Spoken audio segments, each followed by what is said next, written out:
All right. Welcome to another episode of the Startup Junkies Podcast. From wherever you are tuning in from, whether you're listening or watching us on YouTube, we appreciate you. Go ahead and give us a like or subscribe or share, leave us a rave review, whatever you're feeling this afternoon. Today's episode is brought to you by our friends at Tiny Capital. Tiny Capital knows that selling your business can be a miserable task, months of negotiation, legal fees, and you get to watch the new owners trash the business you built. Tiny was founded to become the buyer they wish they could sell to, fair, fast, and founder friendly. If you're looking for a new home for your internet-based business, they'll respond in a day or two, make an offer in a week, and close a straightforward deal in about a month. Reach out to them at tinycapital.com/startup junkies, and we'll drop that link in our show notes of today's podcast. And Billy Mays here with another fantastic new product. We've got some OxyClean on deck. Today, we're excited to have Foster Davis with us. He's the founder of BreachBits. He's also an adjunct professor at the U.S. Naval Academy. He's a certified chief information security officer, a former National Security Agency space intelligence officer, United States Navy ship warfare and cyber warfare veteran, and has specialized in balancing cybersecurity and mission operations for over 13 years. And he's going to provide us with all the state secrets here today. So share this link around before we even get too far into it, because it might get taken down off the internet. Good to have you. Yeah, well, hey, thanks, everybody. Jeff, Caleb, Matthew, thanks so much for having me. So talk to us about the misspent youth that compelled you to go to Canoe U. That's right. That federal institution on the Severn River. Right. And, Jeff, I know you and I talked about it when we connected because, of course, you also an alumnus of Canoe U University there. Not West Point, as a lot of people would say. It's the first thing people ask me. It's funny. Actually, the first thing people would say when I come back to Arkansas and talk to people, they say, well, what is the Naval Academy? Mostly they say, well, why did you join the Navy? Well, we've heard of the Army and all of this, and they we've got a couple lakes in Arkansas, but not too much blue ocean there. And so, that was an interesting journey for me. I was a science and performing arts guy in Little Rock high schools, went to Central and Parkview High School. And I was, I don't have, other than my grandparents, I don't have an immediate military background. A lot of military people do. But I saw a lot of opportunity at the Naval Academy to study some things I was really interested in, engineering. I thought I wanted to do astronomy. Learned pretty quick that I was okay at math, but not maybe that good. But saw a lot of opportunity, and I think what really got me going up to Annapolis was there was an adventure was waiting. As you know, Jeff, when you graduate from the Naval Academy, you go directly into naval service. And so although I studied information technology, computers, and also astronautical engineering, that's where I found out I wasn't that good at math. But even though I studied those things, you go out into the fleet, as we say, and you serve in a capacity that doesn't necessarily have anything to do with your education. And that was just an adventure, and it was a privilege. We have great people there, and I'm privileged to come from that background. And gave me at least a very, very interesting perspective on the entire world. So there's a lot to unpack in that. Sure. And you were a surface warfare officer, right? That's right. So I was an officer out on our surface ships. And so I did anywhere from, you have to make sure that the ship is built correctly. You have to make sure the ship functions correctly. So doing tests and shooting missiles and making sure the missiles work. I did a lot of actually disaster relief in Haiti, and then also counter piracy. If you've seen the movie Captain Phillips, I thought they did a great job with that movie. I wasn't on that specific mission, but that's the kind of things that I was out doing. And somewhere along the line, your on-ramp to to entrepreneurship to enterprise was you went over to the dark side in crypto and cyber warfare. Talk about that on ramp to your commercial life. So I loved being on the high seas. There is something about it that it's really tough. It's really something you just can't get anywhere else. So I loved that. I was good at it. It is a tough life, as the family's growing and things like that. There's certainly things to think about. But what turned it for me was, as you know, typically in the military, you'll go do an operational tour, as we call it. So I was out fighting pirates, let's say. And then they send you every couple tours onto shore to do it's a little bit of a break in terms of what we call op tempo. So, the days aren't as long. So I went back actually to the Naval Academy to teach cybersecurity, among a couple of other things. That was, going back to your alma mater and teaching, as you know, in the military tradition, I don't have a PhD or anything. I do have a master's, but I don't have a PhD like most universities. But in our tradition, we have about half of our professors be military active duty officers. So I got to go back and teach. That was great.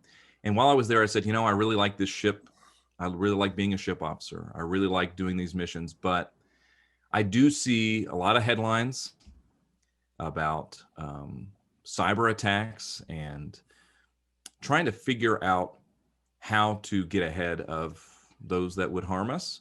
And I thought, even though I've really liked this, maybe I should go do this. So I put in the paperwork and changed over to, instead of doing ships, I worked with places like the National Security Agency and with the U.S. Navy's 10th Fleet to work on both intelligence. That's what you allude to, cryptology. It's the big word that just means helping out, listening to signals, trying to make codes, break codes. And of course, cyber's tied into that nowadays. So that's kind of how I got interested in that side and really, really enjoyed my time doing that as well. And then that sets you up to, you punch out of the Navy, right, and talk about that pathway to get to where you are now at BreachBits. Right. And that's a great question, because I had a great career and I still have a great career in the Naval Reserve. I still serve in that capacity. That's where I teach. Caleb mentioned I'm still an adjunct at the Naval Academy. And so I do a mix of operational duties and also teach midshipmen. Those are the students of the Naval Academy, the midshipmen. And so while I was active duty, I've always been a bit of an innovator. Both of my parents own their own businesses. My mom's a chiropractor in Little Rock. My dad's owned his own law firm both of them for over 30 years, since before I was born, for over 35 years, I guess now. And then come to find out, actually, on the last year or two, when I've really talked to my grandparents, I guess almost everybody in my family has been a business owner. I guess that's something you don't really think about when you're growing up in high school and going to career day and things like that. So I guess I must have just had some of that instinct, because I've always been an innovator, even in the Navy. As you may know, you'll spend a year at one ship and then go to another ship and then go to another. And everywhere I would go, the captain of the ship or whomever would sort of, maybe they identified it before I did. They said, Foster, why don't you go over to this place where we need help? We don't really know how to do this. Go figure out how to do it. And then we'll then hand that off to somebody else. And then we'll find some, I guess that I sort of had that pattern in the Navy. And so as I was in my, I'd say mid career in the Navy, and had a lot of upward mobility, I'd said, I actually think that there are some things that I want to innovate that's a little bit faster than the Department of the Navy or the Department of Defense can innovate. Those organizations are very good at sustainment. That's kind of their purpose. They're purpose built to sustain, but they're not purpose built to innovate, in my opinion. And so I felt that a way to continue to give back and serve and advance was to actually, as I would joke with people, I'm not leaving the field, I'm just going to special teams. So let me go to special teams. I'll still be a part of the reserves, but you need me out here innovating rapidly on the bleeding edge of technology so that these technologies, as we figure out how to do them and as they become mature, in our vision of what we're doing now, we envision that the Department of Defense and the Department of the Navy will be interested in what we're doing, but also local government, small government, kind of writ large. So again, there's a lot to unpack there. And so then for me, I think I was ripe to take that opportunity. But now I actually joined my business partner, John Lundgren.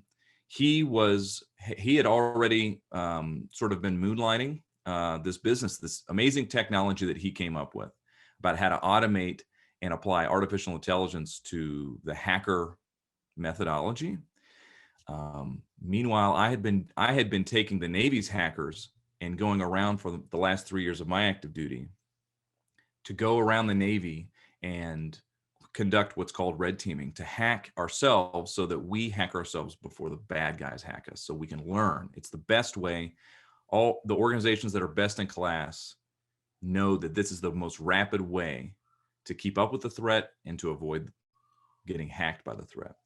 So it was this interesting coincidence. So through a mutual friend, I met my partner, John Lundgren. He says, hey, I was already getting out of the Navy or resigning his active duty commission.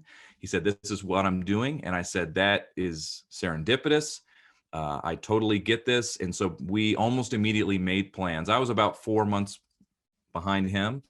And so we immediately made plans to come together, figure out how to do this, and kind of take the plunge, I guess. Long answer. Sorry. So what does BreachBit do? Give us kind of the thumbnail of what service you all offer. So BreachBits is the idea that the best way to catch a thief is to hire a thief. Okay, the best way to find out if you are going to be hacked by a hacker is to actually hire hackers to do it. So here's how I think is one of the best ways to describe it. There's maybe two ways. Here's the first. The first is I have a team of 10 and we hack people. People hire us to hack them. But here's what's different about my team. 7 of those on my team are robots. 7 of those are a combination of artificial intelligence and automation. So here are the two challenges we saw could be solved in a way that would deliver 10 times more value to the red teaming process. There's 2 challenges to present day red teaming in its most common form. Because in the most common form, you've got a team of 3 to 6 very highly skilled hackers. These people they're so skilled that they cost a lot of money. And they cost a lot of money, between $400,000 to $1.5 million to do 4 assessments for an organization every year. They cost $400,000 to $1.5 million because they're worth it, because these people are amazing. So our innovation is, well, look, let's take 80% of what those people are doing, because there's a lot of repetition and there's a lot of following the same method. Let's solve the first problem or challenge. For some people, they just can't afford that. Now, there are some organizations that will always budget to afford this what I would consider, for the foreseeable future, the human red teams will be the most capable red teams in the world. There are some organizations that need to continue to do that. But for the vast majority of us, we're priced out of that. We can't afford that. So what we can do is, because we can apply automation to about 80% of the process, we can reduce the price tenfold. So we can, for 75% less, we can perform the most important parts of red teaming. And then here's the second innovation. Because my robots don't get tired, because they don't mind doing things over and over and over again, and they can do them without mistake, we do it continuously. As opposed to the status quo where you might have this high quality firm, red team firm, come in 4 times a year, once a quarter, to conduct an assessment. How secure are you? Where are the holes? Where should you focus your energy? They do that 4 times a year. We do it continuously, which solves the second challenge, because as we all know, the model for software delivery nowadays means that updates are always coming out. That means if you're an organization, every Tuesday, Microsoft's putting out a new patch. Every other day, somebody's finding a new vulnerability. Software is changing so rapidly that if you are not assessing at a continuous or near continuous periodicity, you're accepting a lot of risk because a lot of things can change in 3 months. Another long answer. Did that kind of answer your question? No, that was good. I think we get it. It's interesting, and you've leveraged the stuff that you learned in the Navy based on your experience in cryptography and in the cyber warfare side. You guys have built this business. How long have you been at it? How long has the business been around? So John founded the business in 2018, and at that point, it was quite literally in his garage. And then last, I guess 2019 now, he and I came together. We were at the point where he'd matured a lot of the automation technology. We'd taken the first beta steps. So in early 2020, we launched our first beta. Throughout 2020, we earned the business of about a dozen between small and medium clients, really in the experimentation phase of trying to understand, because we know the technology is sound, because we know the method is sound, the question really is how to form a business around that, meaning how to, as we see it, how to take something that is extremely technical, but delivered in such a way that's easy to consume and directly satisfies what people really need. And so a lot of this in 2020 was trying to discover exactly what people think they need, exactly how people think they want to consume a service or product like this. And so, when we talk about sort of where we are on the process, I'd say that we've had a really good year of figuring out the answer to some of those questions with we test some initial hypothesis. We actually did complete a small investment round, about $500,000, which was, we didn't want to raise too much, but I think it was exactly right for what we needed. And it gave us what we're able to do now in 2021, which is get to a point, I'd say maybe halfway through this year, we're really going to focus on scale. In the first quarter or two, we're finalizing some hypothesis. We brought in more people on the team to look at it in a more deliberate and, for example, we brought in Jeff Talley, who's formerly from Intel, and is helping us with business development, for example. How do we take this and turn it into a business that delivers value to our clients? And then the final thing, and I think it's really important to strike a balance with, it has to not only deliver extreme value to our clients, but so coming from a national security perspective, John and I know that the soft underbelly of the United States comes down to our small and medium-sized businesses that just don't have the level of security maturity. They're the soft underbelly.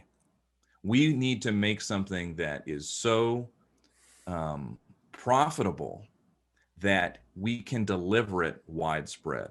So it's profits with the idea that if we're not delivering this right, then it's not going to be a profitable company. But if it's a profitable company, that is a way to enshrine this time-tested and extremely advanced practice of red teaming throughout the entire United States. No, that's good. And I've been occupying all the airtime. Go ahead, Caleb. I was going to add, just for those listeners who might not know what red teaming is specifically, that's kind of like the offense of what you do. But I know there's also blue teaming, which is kind of the defense there. And is that something that y'all incorporate into BreachBit as well? And I'd be interested to know kind of how y'all do that. It's an excellent question, and there's all these different color teams, and if you've never heard of it, which I hadn't until let's say 7 years ago. It's, okay. So when let's take your business and you are trying to make sure that you are secure. It's sort of a red versus blue scrimmage type paradigm analogy, right? Okay, we're the good guys. We'll call ourselves the blue team. And so the blue team's job is to go around the organization, usually works for the security department or the information systems department, and they're going around making sure everything's secure. They're building the walls. The red team, it's the idea that, because really red teaming is not just a computer science or a cybersecurity idea. In fact, the idea is borrowed from other disciplines. The red team traditionally just means let's scrimmage, and we'll give the people we're scrimmaging, we'll give them red jerseys. And football teams do this, law firms do this before they go to trial. They get the red team and they debate practice, this kind of thing. It's the idea that once you put yourself in the mindset of the adversary, you can discover so much. And this is one thing I love. You're getting me all excited. I love about red teaming is because it's not just about us taking the tools that a hacker uses, the tools that the adversary uses. It's about becoming them. It's about immersing ourselves in the way that they think. And so in many ways, what you want to actually do is have a very deep separation between your blue team and your red team. Okay, because you need the red team to think like the bad guy. That is half the value they're delivering, is they can come up and point out things that the blue guys would have never even thought of. Now, then there's another color team, though. We talked about the blue team, and I'm the red team. There's also the purple team, and purple's just a mix between blue and red, I guess. The idea of, so when we conduct blue teaming, that should be done sort of in a vacuum away from the red team. And when the red team does red teaming, it should be away from the blue team, separate. But then there is a point at which the red team finds lots of problems. The blue team, let's say, finds lots of solutions, not necessarily to those problems, but maybe is solving different problems that weren't found. There comes a point where you can't just point out all the problems, say, let's say that I was red teaming your organization. Some people do this, but I don't think it's the best practice. You can't just point out all the problems, give the guys a high five and say, okay, see you in 3 months. Good luck. Again, you could do that, but I think that really a red team is when an organization dedicates resources to red teaming, it means they're serious about it. Okay. And that in and of itself is an incredible, it's an incredible signal that they mean business. If they want to do even more, have a process of purple teaming. Okay, let's bring the red team together. Let's bring the blue team together. Let's take off our bad guy hats and let's say, look, so here's how, do we do blue teaming? No. We do red teaming, but we also are in the business of doing purple teaming and making that efficient. So as an automation company, we're always trying to figure out the way to make this most efficient. Because again, if we don't make a service that is not only extremely competent, but is accessible in price, basically, if I don't get the price low enough, people aren't going to adopt it. So is the purple team, is that where you do the interventions to fix the vulnerabilities? Is that kind of where you get to actually intervening rather than just a deliverable with a report?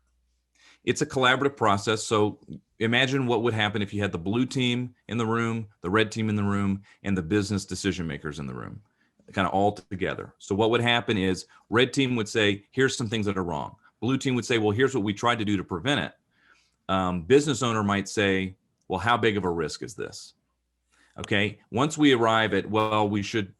So then I might say, now I put my purple team hat on, I might come now and say, well, look, I realize that I showed you 10 problems. You can't afford to fix these 10 problems. And it's understandable. Or you have a business reason why you don't want to fix these 10 problems. But let me suggest this. With my purple team hat on, if you were to do these 4 things right here, it would make the hacker in my life horrible. It would just ruin it. If you just did these 4 things, and see how when I come at it from the adversary's perspective, the blue teamer might be thinking, I have to fix all of these, and how do I prioritize it? How much money should go to each? that's their purple team effort. And mine is just to say, look, if you did this right here, it would just ruin my day. So the intervention sometimes will be the criticality of the risks times the likelihood that it could happen, it could manifest. Yeah, and impact and likelihood. Yeah. Gotcha. And when it comes to risk management, and that's the other thing that what we found is a lot of good signals. So I have a lot of experience in risk management, and I am a big believer that cyber risk is just like any other risk. Cyber security is really not that mysterious. If you're a business owner or line of business responsible for a line of business, you should be asking your security people the same thing you're asking your finance people or your logistics people or your storeroom people. Tell me the bad thing that can happen. How likely is it that will happen? And if it were to happen, how bad would it be? And so we're very much into risk management. And I think that what we're going to see is, from our side, is we've seen a lot of demand for, if you've seen credit scores, and people use credit scores for all kinds of very important should I give somebody a loan? Now think about a cyber score, a cyber credit score. If you a lot of people want to know, what is the risk of partnering with another business, with having them in my supply chain? If I'm doing a merger and acquisition, what am I inheriting here? Cyber risk is something, it turns out, that we've discovered. We can use our same technology to apply it to making assessments, direct observations of any given organization, and helping people understand what the risk is when you go walk in and deal with another place. Are you partnering with cybersecurity insurance as well, to where one of the interventions could be, these are the things you ought to fix, and here's the backstop to reduce liability? Right. And which gets to risk management, right? Because a lot of times you buy insurance in order to mitigate or buy down the impact of certain risks. John, my business partner, the co-founder, the original founder, he did a lot of initial research regarding insurance. The state of where insurance is presently. Now, maybe things have changed, but a lot of the insurance companies are, from my perception, appear to be really just starting to get their feet under them about, okay, we should have a cyber risk offering or a cyber breach insurance offering. And here's what it might look like. Now, we continue and are very interested in working with insurance companies that would be interested in whether that's helping them build actuarial data or to helping them, almost like a good driver discount.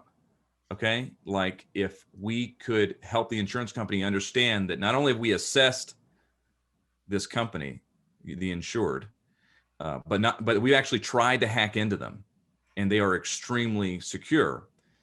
There's a lot of value to go around from that. We don't have any active partnerships with those, though. Matthew's itching to ask a question here. He was waiting for me to shut up so he could get a word in. Well, I get excited about this stuff, so I'm sorry. I'll go off on I just go off forever. So please just interrupt. No, I love the passion. And after going through this conversation, something that I would like to know, which there may not be a concrete answer for, is through your research and assessments for small and medium-sized businesses, what are the areas that they are not thinking of when they're going through cybersecurity for their businesses? Right. And it's an excellent question. And in many ways, I'd say that's perhaps the most important question. And then the second most important question people really want to know is, could I be hacked? And if so, where and how bad would it be? But I think your question is even more important because it needs to come first. So actually, I think, Caleb, I'm with your team next week to do a talk on I kind of have a talk I do, the hacker's perspective. So this is where I start to spill some of, here's how I would see it. So imagine this. You're wondering, Matthew, what are the top 3 things I should be doing? Okay, well, me as a hacker, here's what I would do if I were you, because it's going to make my day horrible as the hacker. And so this gets into, so I'm very passionate about this as well. And so I sort of had this funny little, okay, if you're a new business owner, I call them startups, keep ups, and catch ups. Okay. Right now, my company, I'm a startup. We're starting it up from zero. Let's take an older company or that's been around a while, that's established. I'd call them a keep up, because if they don't continue to adapt, they're at risk of not adapting fast enough. They've got to keep up with where things are going. And then catch ups might be perhaps a business that's established for a while, but knows they have some maybe technical debt or some other debt that they haven't made investments that maybe they should have, and they know they're behind. They know they need to catch up. So for the startups, the keep ups and the catch ups, I think really kind of speaking to the startups and maybe the catch ups. So those that have a lot of work to do and they know they need to, but maybe don't have the budget or the resources or the know-how. Long setup to answer your question, Matthew. Again, you just get me very passionate about it because I understand the challenge. Okay, so I'll just give you my first. Do these 5 things. It's going to make my life horrible. Number 1, assume that you're going to get hacked whenever they decide to hack you. In fact, most hackers, well, maybe not most, a lot of hackers will hack you and they don't want you to ever know. And so you won't ever know. Okay. Others could breach you or take you offline or whatever it is they would want to do. They could do it at a moment's notice. Okay. That's how so we call this the assumed breach mentality. Assume that you've already been breached, first of all. Okay. Now let's assume we've been breached. So number 1, that would mean your first priority is keeping your business going. If they decided tomorrow that they didn't like you and they wanted to take you down, anywhere from how are you going to complete a point of sale transaction to the hackers just deleted your entire website, to they deleted all your payroll data, to they've ransomed all of your computers, which frankly is probably the biggest threat for most businesses, is ransom, where the hacker will come in, encrypt, doesn't matter how they do it, you cannot use your computers until you pay them X number of dollars. Okay. That's how ransom works. It's worked that way since ransom became a thing thousands of years ago. It works the exact same. So if they ransom everything you have, what would you do about it? And mostly it comes down to data. And so that gets to, first of all, you've assumed that you're breached. Second, the next thing you need to do is, do you have a backup point of sale, something to keep your business running today? And then do you have that essential data? And mostly that just comes down to backups. The great thing about that is that there are amazing solutions nowadays where you can automate for very little expense. You can have local backups that are on the premises. You can have backups that are simultaneously stored in a cloud somewhere. So that protects you from whether your building burns down or whether a hacker steals all your data. Make sure that when you get one, it's basically in the background automatic, so you don't have to worry about it. And then second, very importantly, that when you decide you want to restore from a backup, it is very simple. So that if the hacker takes you down today, by tonight, you've pressed your magic button and your data's back. And I've actually had that happen to me. I have a security blog or forum website. I made the business decision that I didn't want to invest a lot of really expensive tools in it. But what I did invest in was an automatic behind the scenes multiple backup solution. And when the site was hacked, it's a cyber, defense site. And so of course somebody's going to go hack it. So when it was hacked, I laughed and I pushed the button and the site came right back up. See, so that was number 2, is do your backups. I'll give you one other thing. I shouldn't have to say, make sure that your firewall is on, or if you're using a Windows computer, make sure that Windows Defender is active. So I won't say that one. So the last one I'm going to say is multi-factor authentication. This is where you'll go to a website and they say, do you want to set up 2-factor authentication or multi-factor? And maybe they'll make you use your phone and you provide them a cell phone number, or you have an app that you scan it. When we're trying to hack a place and they have multi-factor authentication, it makes the job 1,000 times harder. And I don't think I'm exaggerating. I think 1,000 times less likely So if you do those two things, I guess I said three. If you assume that you've been breached, if you make sure you have a robust backup, and I don't just mean data backup, but do you have the old thing where you can slide the credit card? I don't even, what was that thing called? The carbon copy? That was a new technology, when I was young. So do you have that? And then lastly, wherever you can, enable multi-factor authentication. Long answer again, Matthew. You guys get me so excited about this. And you alluded to it, but for our listeners, this will likely have already happened by the time you hear this podcast. But if you want to see his full presentation that he's going to give to our entrepreneurial audience in webinar form, just scroll through our YouTube. It'll be up on there. So a plug for the Startup Junkie YouTube page. Yeah. And in that one, I think it's important to talk to two populations. I mean, I think of people like the startups, the keep ups and the catch ups. I will be speaking to all three of those populations. Awesome. Well, it's probably the point in time where we start to land the plane. We like to ask all our guests, a question, end on the question where, if you had the opportunity to go back, whether, maybe it's before you started Breach or, joined BreachBit, or, even further back, if you had the opportunity to go back knowing what you know now and give yourself advice, what would that advice be? Right. So I think that although I think we've been able to, I think we kind of knew we were getting into this, but I think a lot of times people, from what I've seen, and I think we experience this a little bit too, is you know of a great technology, you know of a great advance and a great innovation, a great invention, and you kind of just jump in. Of course, that's important to test to see if you're actually delivering value to people, but sometimes building a business around it is an afterthought. Now, this is my first startup, so in many ways, I don't know what the heck I'm talking about, but here's what I believe from where I sit is understanding that it's just as important for your invention or your innovation to have a business plan, a plan around it for how it is going to actually sustain as a business. And make sure you haven't invented something that is great that nobody will ever use. I think that when we got into this, we knew that was a hazard. We identified this as a risk. And so we worked very hard last year to make sure we were always questioning our hypothesis about it. I think that served us well. Would I do it differently? Is maybe we could have brought in some talent a little bit earlier to help us answer the question earlier. Somebody with a slightly different perspective.